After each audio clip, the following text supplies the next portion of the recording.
शुभं करोति कल्याणम् आरोग्यं धनसम्पदा शत्रुबुद्धिविनाशाय दीपज्योति नमोऽस्तुते।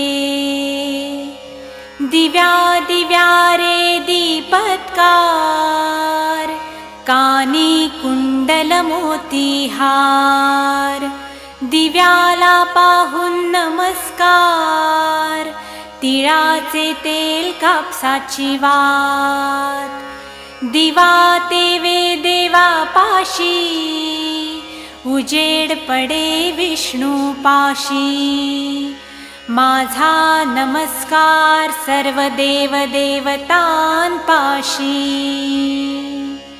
ये ग लक्ष्मी बैस ग बाजे